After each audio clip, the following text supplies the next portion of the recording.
April the 23rd, 1945. A muddy road near Remagen, Germany. The column of young women in gray uniforms moved like ghosts through the smoke-scarred landscape, their boots caked in clay, their faces blank with exhaustion and fear. They had been warned what would happen if they were captured. The stories had been brutal, specific, designed to terrify. And now, as American voices echoed behind them, each footstep felt like walking toward their own execution. Before we continue, if you're finding value in these untold stories of World War II, please take a moment to like this video and subscribe to the channel, and drop a comment below telling us where in the world you're watching from. It helps us reach more history lovers like you. Now, back to April 1945, where everything these women believed about their captors was about to be shattered by a single, unexpected gesture. The youngest among them, a girl named Liesel Brenner, clutched a folded letter in her breast pocket, the last words from her fiancé, killed at Stalingrad 2 years earlier. She had been a typist at a Luftwaffe communications post in Bonn.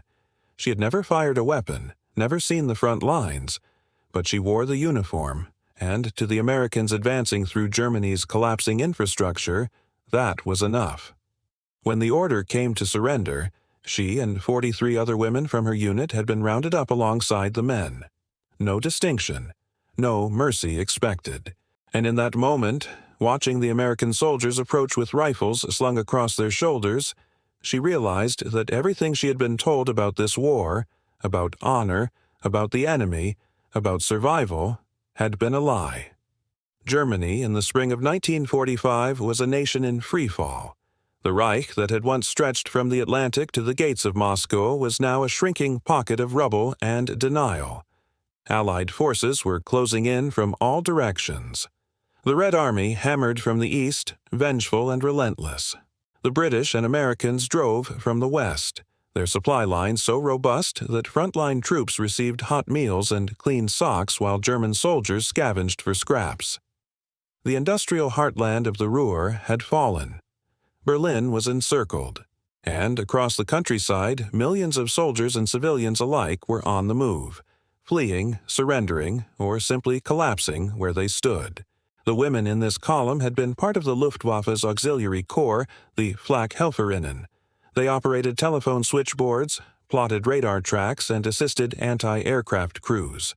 Most were between 18 and 22 years old.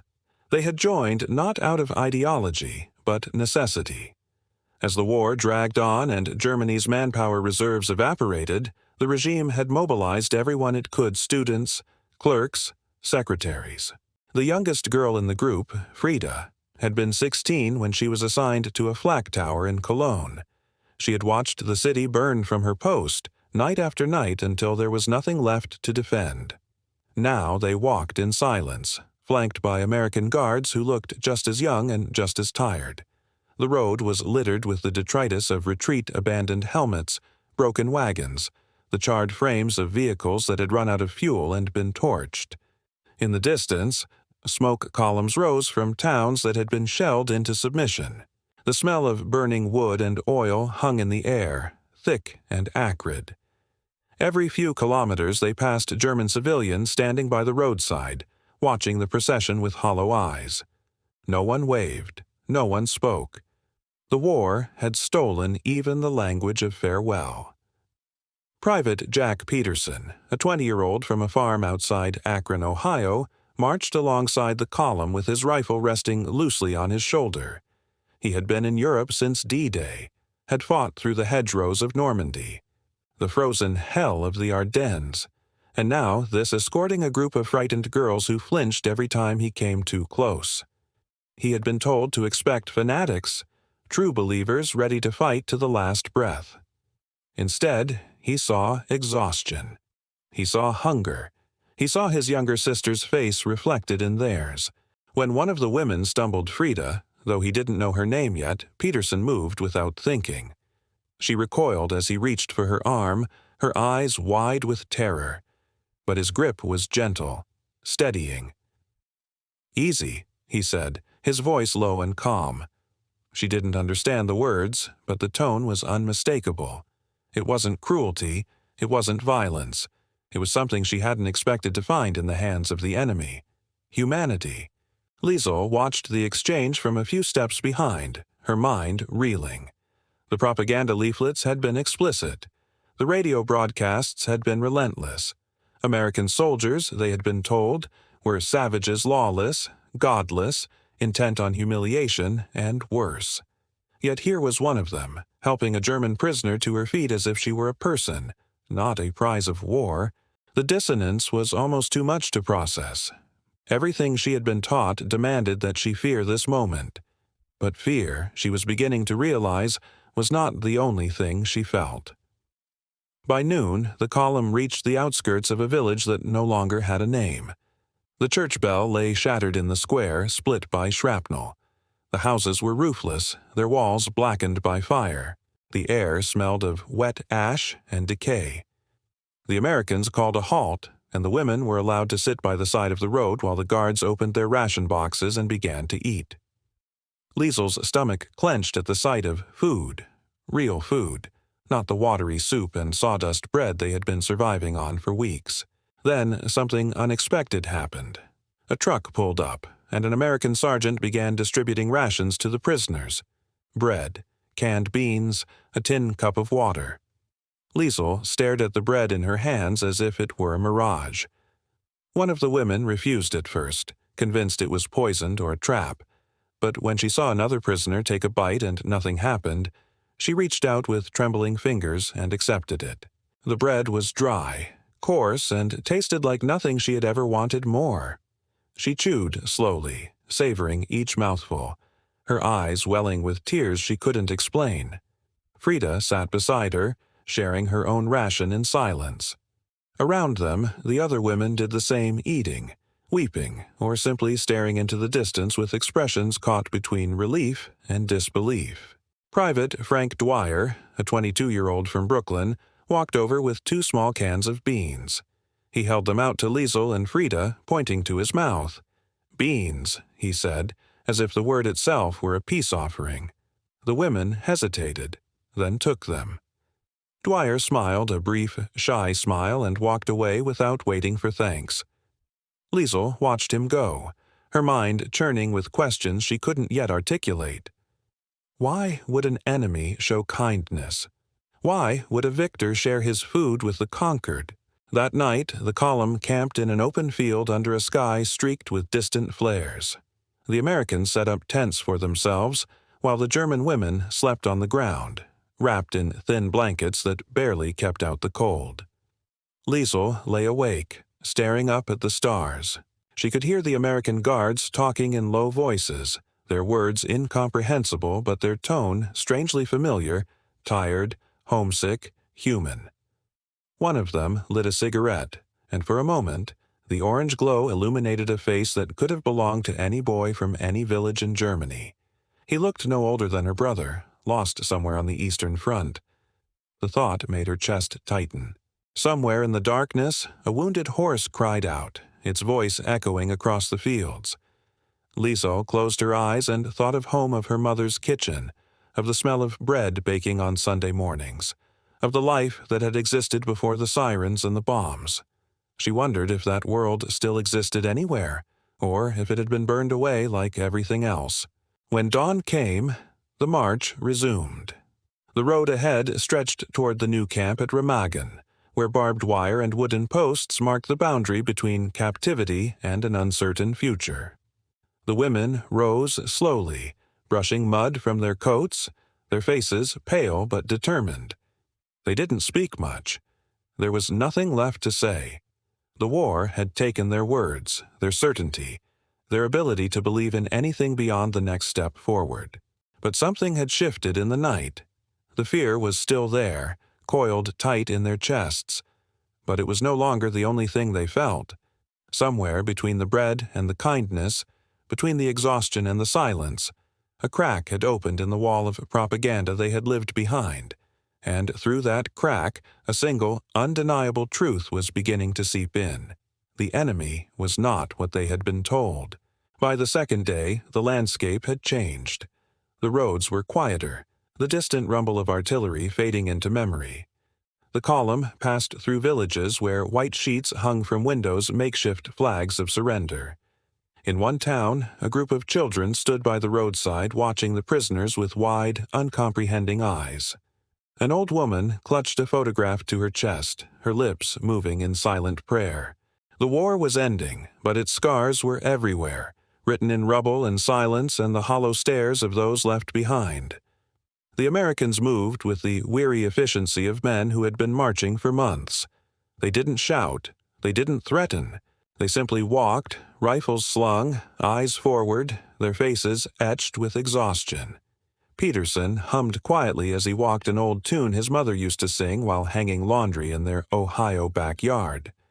The melody drifted through the rain-soaked air, strange and out of place, yet somehow fitting. A few of the women lifted their heads, curious. Music was something they had almost forgotten existed. By midday, they reached a wooden bridge over the Aire River. The planks were slick with rain, and the current below ran fast and brown with silt. One by one, the women crossed, their boots echoing on the wood. On the far side, the land opened up into a broad, muddy plain where the new camp had been hastily erected. Rows of barbed wire stretched across the field, marking off sections for processing, housing, and detention. American engineers worked in the drizzle, hammering posts into the ground, stringing wire, shouting instructions in a language that sounded like static to German ears. When the column reached the gate, a sergeant with a megaphone called out in accented German, "You will be processed. No harm will come to you if you obey orders. You will receive food, water, and shelter. Do not cross the wire." The words were flat, bureaucratic, but to the women they sounded surreal. Food, shelter, no harm. It didn't match the narrative they had been fed for years. It didn't fit the stories of humiliation and brutality that had kept them awake at night. Liesel stood in line, waiting her turn to be registered. When she reached the table, the American clerk didn't look up at first. "Name," he said, "Liesel Brenner. Age, 21. Unit, Luftwaffe Communications, Bonn." The clerk stamped her card and finally met her eyes. His expression softened, just slightly. "You'll be assigned a tent soon," he said more gently than she expected. She nodded and stepped aside, her legs unsteady. As she moved away from the table, she nearly collided with Frank Dwyer, who was carrying a crate of supplies. Their eyes met. She muttered an apology in German. He grinned faintly. "It's okay," he said. She didn't understand the words, but she understood the gesture. It was the second time an American had treated her like a person instead of a prisoner. The second time the wall had cracked a little wider. The camp at Remagen was not designed for comfort. The ground was soft and uneven, churned into mud by rain and foot traffic. The latrines were open trenches. The tents were canvas shelters that leaked when the wind picked up. But, compared to the chaos of the march, compared to the uncertainty of surrender, it felt almost stable. The women were divided into groups and assigned to sections of the field. They were given thin blankets, bowls for meals, and strict instructions not to approach the wire. That evening, the Americans distributed soup and coffee. The women lined up with their bowls, moving slowly, still wary. When one of the cooks accidentally spilled a ladle onto a prisoner's sleeve, she flinched, bracing for a blow. Instead, he handed her a napkin and muttered what sounded like an apology. A ripple of quiet laughter moved through the line, tentative, uncertain, but real. Peterson sat on an overturned crate near the wire, peeling an orange he'd found in a ration box. The scent of citrus cut through the damp air, sharp and sweet. Frida watched him from a few meters away, her eyes fixed on the fruit. She hadn't seen an orange in 3 years. Peterson noticed her staring. Without a word, he tossed half of it across the wire. It landed in the mud near her boots. She froze, then bent down, picked it up, and whispered, "Danke." He nodded. No one else seemed to notice.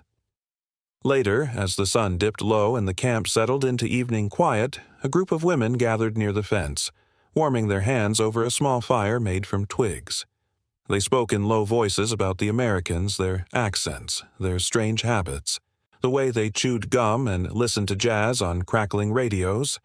Some still believed it was an act, a psychological trick to lower their guard. Others weren't so sure. Liesel listened more than she spoke, her thoughts circling back to the same image, the soldier with the orange. It was such a small thing, but it felt like proof of something larger, something she couldn't yet name. Across the field, the American camp hummed with activity. Men cleaned rifles, wrote letters, played cards on overturned crates. The radio crackled with Glenn Miller, faint and distant.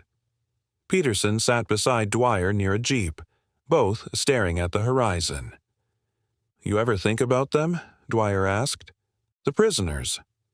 "Yeah," Peterson said. "They don't look like Nazis to me. Hey, look like my sister back home." Dwyer nodded slowly. "War messes with your head, Jack. Makes you forget the other side's got people too." The radio crackled again, and for a moment neither man spoke. Then Dwyer chuckled softly. "You think we'll ever stop hating each other?" Peterson didn't answer. He just looked toward the wire where the women were now quiet, their figures faint against the darkening sky. Days blurred together inside the camp. Morning roll call. Thin soup for lunch. Silence by nightfall. The war outside was winding down. Berlin had fallen. Hitler was dead, but inside the fences, time moved differently. The women spent their hours mending clothes, washing in buckets, and waiting. Waiting for orders. Waiting for news. Waiting to understand what came next. The guards had begun to relax. A few of them tried out broken German phrases they'd picked up from leaflets or each other. "Wie heißen Sie?" one asked clumsily, making the women smile despite themselves.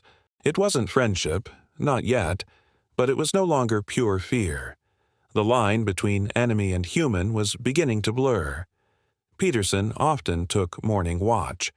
He liked the quiet hours before the camp fully woke, when the mist hung low and the world felt almost peaceful. Sometimes he would stop near where Liesel and Frida sat, sewing or washing clothes. They would exchange a few words, greetings, gestures, nothing profound, but it was enough to make the day feel less hollow. One afternoon, a young nurse named Greta fainted from hunger. Peterson filled his canteen and slipped through the gate without hesitation. Some of the other soldiers glanced his way but said nothing. He knelt beside her, poured water into her cupped hands, and waited until her breathing steadied. When she opened her eyes, her first word was, "Warum?" Why? He didn't understand the German, but he understood the question. Why kindness after everything? He just shrugged and said quietly, "Because I can." That moment rippled through the camp. The other women noticed. The other soldiers noticed. Some thought Peterson was getting too soft. "They wouldn't do the same for us," one said. Peterson didn't argue. But that night, as he watched the campfires burn low, he couldn't shake the thought that maybe the point was to be different, to not become what the war had made of everyone else. Inside the wire, the women wrestled with guilt and silence. Liesel often sat near the fence, staring at the American flag and wondering how everything she once believed had unraveled. One afternoon, Peterson offered her a cigarette. She didn't smoke, but took it anyway. "Home?" he asked. "Bonn," she said. "You?" "Ohio." She repeated it slowly, smiling. "Ohio." He laughed. Days later, newspapers arrived. Berlin had fallen.